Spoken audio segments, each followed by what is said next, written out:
everybody, welcome back to the channel. My name is Brianna, this is Coffee, Books, and Bullet Journals, and today I'm going to do my Q&A.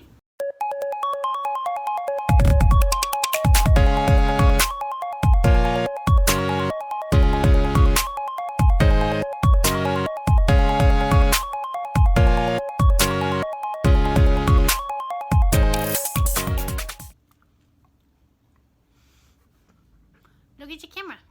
Don't you want to look at the camera? Okay guys, so I have hit 1,000 subscribers here on YouTube, which thank you so much for subscribing to my hot mess.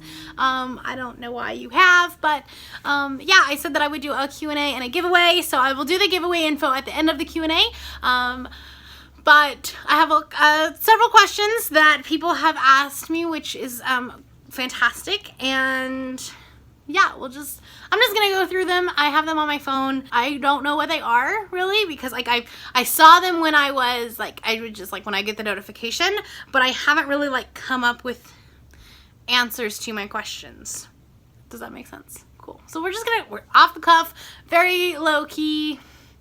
It's cool. I also do have Sasha in here. I was originally going to try to have Zephyr be in it with me, but I left them outside and they got into the sprinklers, and Zephyr likes to just drink the water out of the sprinkler. It's great. So she is a drowned rat right now. So Sasha's in here with me. I don't know that she'll actually do anything in here because she tends to just lay in the corner and be happy. Sasha does not like water. We call her the broken husky because she doesn't like getting her paws wet. She doesn't like being in the snow. She likes sunbathing. So not a very good northern breed. But anyways, I have my Starbucks here, and we're just gonna answer some questions. Cool. If anybody wants to know, my Starbucks drink of choice in the summer is a pink drink with no strawberry inclusions, because I don't like them getting stuck in my straw. Alright, so let's talk about some books. Alright, so has a book ever made you uncomfortable enough to stop reading it? That's the first question. Generally, I'm actually fine with reading problematic books. And I also go into books, I check for trigger warnings, or I listen to not necessarily reviews, but wrap-up style reviews of the books if I'm questioning whether or not there's going to be a problematic element in it or something that is triggering to me. Although I did read An American Marriage last year, and I wasn't really okay with the whole cheating aspect of it, and it did not. There were a lot of things I didn't like about that book, and so I ended up DNFing it. I very rarely ever DNF audiobooks, and I DNF'd that one, so that should tell you something. Especially since it was Oprah's book choice, and generally those are pretty good. So my tripod is breaking. I need a new one. I just haven't gotten one yet, so there's that. All right, the next question is, I would love to know what fantasy books you would recommend to someone who is a newbie to the genre. So I am pretty new to the genre of fantasy. I really only started reading it last year, or really this year. But I would say, and I don't have a physical book of it. No, I don't, do I? But my first real venture into fantasy was Neverwhere by Neil Gaiman, or really any of the Neil Gaiman books, because they're kind of more, and I don't like to use the word urban fantasy, but that's what they are. They start out in a very contemporary world, and then there's a whole other fantastical element underneath, and underneath that layer. So Neil Gaiman really kind of introduced me into fantasy. So maybe that, Neil Gaiman is amazing, and his work is amazing. So that is definitely one that would be a good one. And then also not necessarily specific books, but I've found that I very much enjoy fantasy when I'm listening to them on audio. I feel like I get more out of them just because of the world building, and it's just a little bit more atmospherical, I guess. So listening to fantasy books as a newbie to the genre might also work for you too. I don't know, depending on your view on audiobooks. The next question is, what's the book that made the most impact on you? I have two answers to that question. Nice thing about sitting in on my bookshelf is I can just talk about them. So the first book was a nonfiction book, and it was a book that I read right about the time that I was really starting my YouTube channel, and at the time it was more of a bullet journaling channel. It wasn't very much books, but so I didn't really talk about it, but it was Big Magic by Elizabeth Gilbert, and this is like creative. It's all about like living creatively, and it really kind of spoke to me as a content creator. It really was something that like kind of boosted my desire and passion to make this channel as great as it could be. And yeah, while a lot of her stuff is talking about writing a book, I was able to translate that to content creating, and you know, a lot of the stuff I was able to get out of. The fiction book, without a doubt, is The 7 Husbands of Evelyn Hugo. Here, the love of my life. This book it means so much to me for a number of reasons. I'm gonna put it back. For a number of reasons. I grew up in a very religious, conservative home where it was just not discussed. Your like gender identity or your sexual orientation, or you know, who you're allowed to love and who you can be attracted to. Just not a conversation that ever happened. It was just assumed you would go to college, you would meet your husband, and then you would get married and you have kids. Like that was the life that like was set out for me. And so like I had always kind of like maybe questioned my identity in the fact that like I was attracted to girls, but I didn't know what that meant. Like it wasn't a conversation that was had. And so I'm rambling about at this point, but you know, I was 29 years old when I read 7 Husbands of Evelyn Hugo, and some of the things that she was able to like articulate about being bi was exactly what I was thinking in my head about like how I felt. And like I had questions that I couldn't even like phrase because I didn't know. Like obviously like I was able to educate myself a little bit in college and then in my adult life, but it wasn't until I read 7 Husbands of Evelyn Hugo that I was able to be like really like, oh, you know what? Like that's me. Like that is how I feel. It started this like whole year-long journey of first coming out as bi and now actually coming out as pan. Yeah, it's been a journey, and that it all started because of 7 Husbands of Evelyn Hugo. So yeah.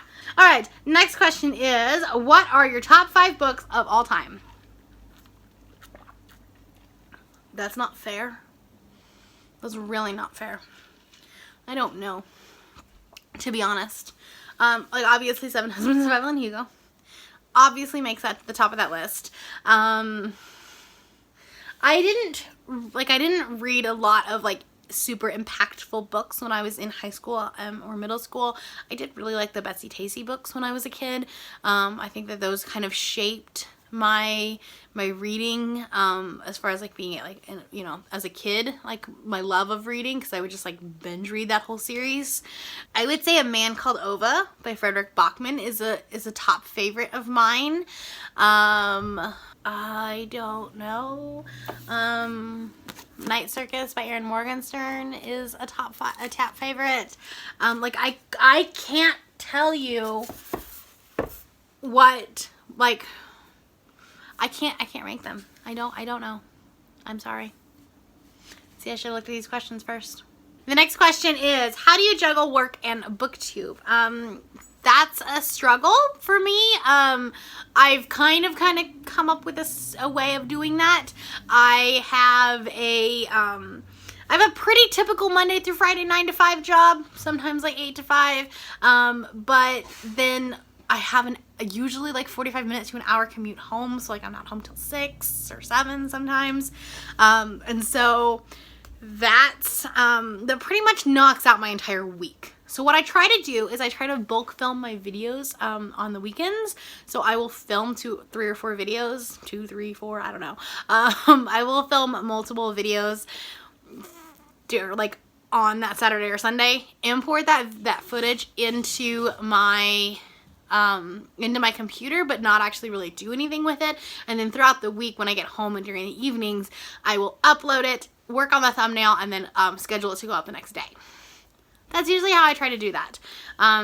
Does it always happen? No. Sometimes it is not like that at all. But yeah, and then at the beginning of the month, I try to like basically plan out my month of videos. And then that way, like, at least when I get to the weekend, I know what I'm filming, if that makes sense. I also really take advantage of holidays. Anytime that I have a national holiday that I don't have to work during the week, and I'm able to split that up. Like this week, I don't have to work on Thursday, so there you go. The thing that has suffered has been my Bookstagram account. I haven't posted on that nearly enough, so that's a thing. So hopefully that gets better next month. I'm gonna try to do like a whole bunch of pictures in July. So we'll see how that works. So anyways, the next question is, what was the first adult book that you loved? So I don't know if that means like what was the first like classified adult genre book that I loved, or what was the first book as an adult that I loved. I think I'm going to answer that one because that one probably makes more sense. I didn't read adult books when I was a kid unless they were nonfiction. I think that the first book that I read as an adult that I really enjoyed, it was in college, and it was called Blue Like Jazz. I'll put the cover up here because I don't remember the author of it. I don't have the book anymore. It was Christian fiction, but it was kind of more like millennial Christian fiction in the fact that like the main character is questioning his faith and like it kind of becomes agnostic, and so like it was a little bit more realistic than some of those Christian fiction books that you read nowadays that like are I don't want to say not intense because there are some, but like they tend to be a little bit more light and fluffy and like not deal with as hard of topics. Sorry, like that's just my personal opinion though. My mom loves Christian fiction books, and so like she tries to ask me if I've read these ones, and I'm like, nah, they're just not my type. All right, the next question is, my question is, what do you think that is the most important thing that you've learned about Booktube that you wish you knew when you started? I love this question. In fact, I kind of want to do a video on 10 things I've learned on Booktube. But I think that the biggest thing for me that I kind of wish I would have known is that Booktube takes a lot of time. A lot of time. There's so much involved in like creating videos for Booktube. Because if you're, say, a makeup YouTuber, you're creating your like, you know, design, your makeup look while doing the video. So like it's all in one. But on Booktube, you have to have read said book or books or, you know, whatever, before you can make a video about it. So like if you're not reading enough, now like enough is a relative term, but if you're not reading enough, then you have to like you're not gonna have relevant content. Your tags are all gonna be the same books. You're not gonna have monthly hauls or monthly wrap-ups or, you know, whatever the case may be. You're not gonna do reviews. Whatever it is that you're wanting to do on Booktube, you can't really do unless you read books first. So there's like a prep work to it before you can make a video. Does that make sense? That's what probably is the biggest thing that I wish I would have known. Okay, the next question is, what was a book that you went into with low expectations and totally surprised you? I don't really, like I said, I don't really know these off the top of my head. So let me see. There's some books that like, not necessarily that I had low expectations, but like no expectations. Like I'd never seen it on Booktube before, or I hadn't, like I hadn't seen any type of, reviews, or like nobody had hauled it or anything like that. And I think the book, let me see if I can find it. So the first Buzzwordathon, I was not, my books and I were not in the same state. So I wasn't able to kind of, like, I had to read what was on my Kindle, and then I decided to, like, go to either Barnes & Noble or Target or something like that, and I was just going to find a book that had girl in the title, because that was the buzzword for the week. And I found this book called The Girl from the Train by Irma Joubert, and this is a post-World War story about a girl who is like a refugee, and then she kind of meets this Polish soldier, and then they end up like, there's a huge age gap obviously because like she's a little girl and then he's like a 20-year-old, and then it's kind of like their life story, and they end up like you know, they kind of watch her grow up, or he watches her grow up in the fact that not in a weird way. Like, don't think about it in a weird way. He gets her moved to South Africa to be with this adopted family, and then like 20 years later, or yeah, like 15, 20 years later, I can't remember, he finds her again. And so then there's like this whole romance, and they you know, it ended up being really good, but I had like no expectations of it. Like, I literally had no idea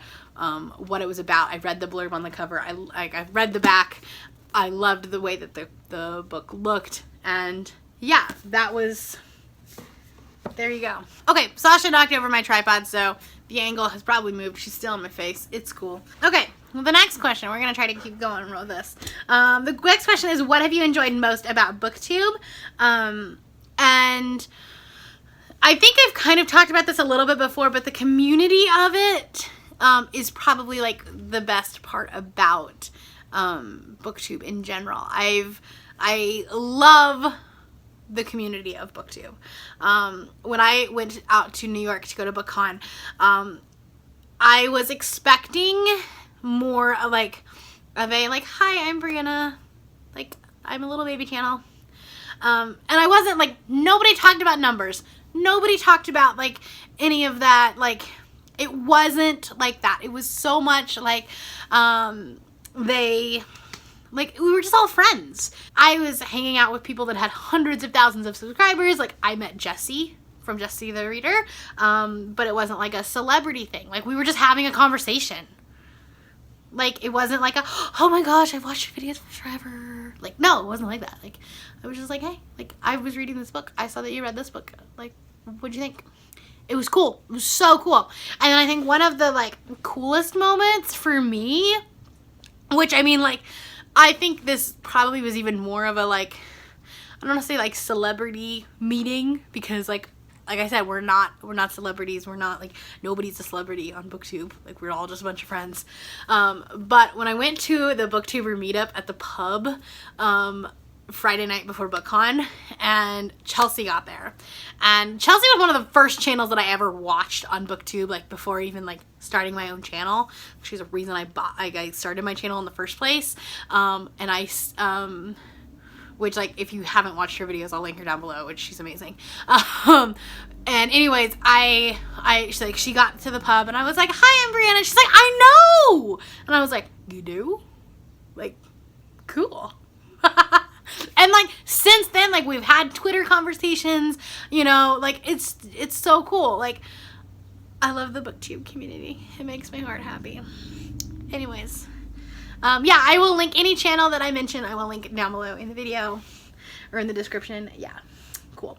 All right, so what is the best book that you've read so far this year?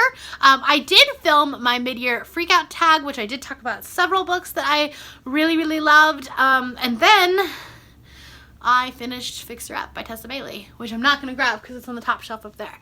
But I think that might be my favorite book of 2019 so far, because it's amazing. And I can thank Chelsea and Melanie, and yeah, those are the two biggest ones of Chelsea and Melanie from Mel to the Annie, who I also absolutely freaking love. She's adorable. I love her forever. That is probably my favorite book of 2019. I'm like all over the place today. And this isn't even coffee, it's a strawberry. I mean, there's a little bit of caffeine in it, but jeez. The next question is not about books, it's about dogs. So for the Q&A, can you tell us some more about your dogs? What breed? How old? Have you had them? What breed? How old are they? Have you always had dogs? And what do you love about them? Cool. Yes, I can totally do that. I'm going to put a picture of all of my puppies up here if you haven't seen them all recently. So I do have Sasha. She is my, she was my, like, original, my OG dog. Not, I mean, obviously not really. but it's like she knows I'm talking about her. Can you maybe not move the tripod though? That'd be cool. Okay, so yes, Sasha is a 7-year-old Siberian Husky. She's all white, and she is actually a direwolf reject. So I got her when she was about 2-ish.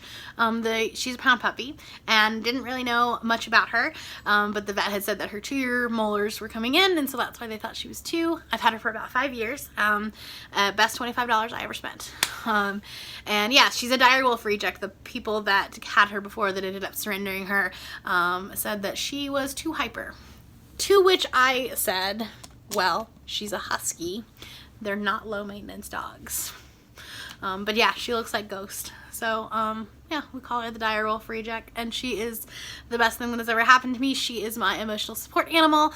She's been with me for about 5 years now, and yeah, she's pretty cool. So then I have, when I moved in with my roommate, he had already had, the two boys, which are the Newfoundlanders. Their names are Sherlock and Watson.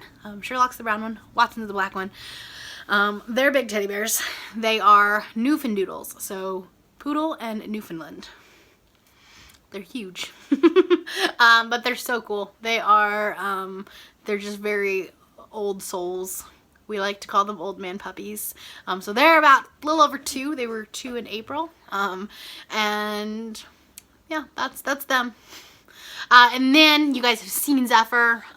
So she is a 6-month-old Saint Bernard that I got back, that we got back in March. I think it was the beginning of March. So we've had her for a few months now. She's huge. She's going on 70 pounds now, I think.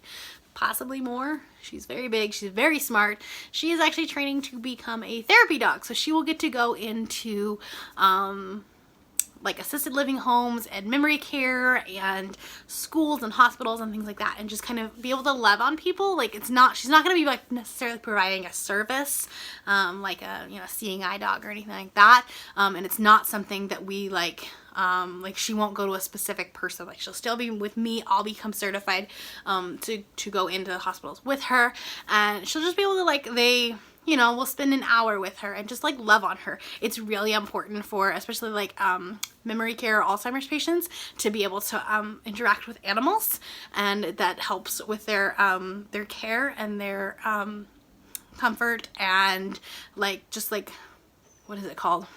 Like well-being, I guess. That's not the word I was looking for, but that's essentially what it is. So I'll be able to do that. I actually work with a couple of assisted living homes, like with my day job, and so I've seen that there's definitely a need for that. So yeah, Zephyr's in the second of I think 5 classes to be able to do that, to be able to get certified to do that, and her trainer is really excited about how well she's doing. So yeah, that's that. We have dogs. Everybody asks me like, oh, do you have any kids? And I'm like, I have 4 dogs and the smallest one's a husky. I don't have time for kids. Not that I never, I one day, but for now, not gonna happen. All right, the next question is, what was the first fiction book that you bought after high school to read? I did not read a lot of fiction when I was in college. I just didn't. I didn't have time. I was a psych major in college, and I think I've said that before.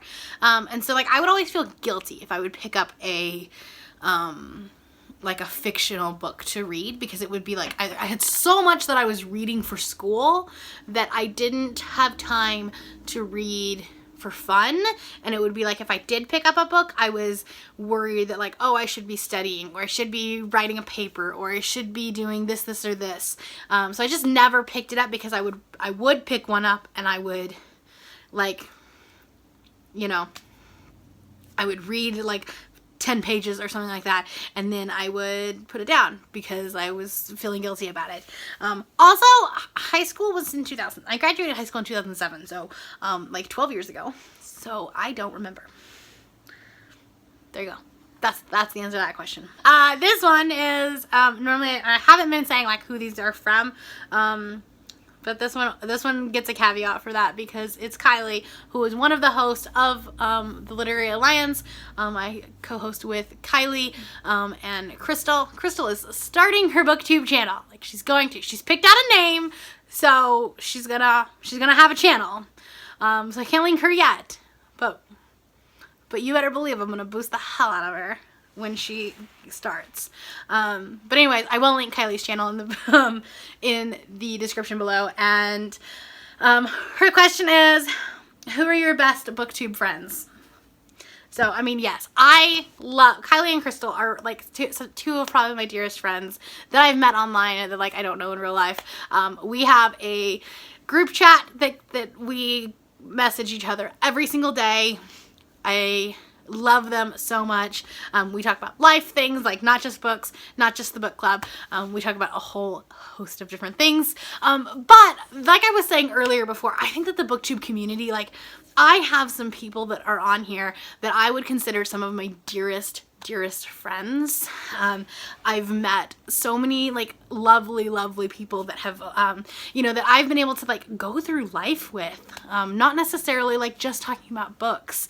I've been able to like talk to people about life things, like either that I was going through or that they've been through and I was going through, or like just talking about like, I mean, I've buddy read with so many people that I've just been able to call friends. Cody from Cody's Book Corner, I got to buddy read a book with her earlier this year and she is the sweetest person alive. Kaylee from the Dog-Eared page, I've buddy read 2 books with her now and I love her. And her kids are the cutest things ever.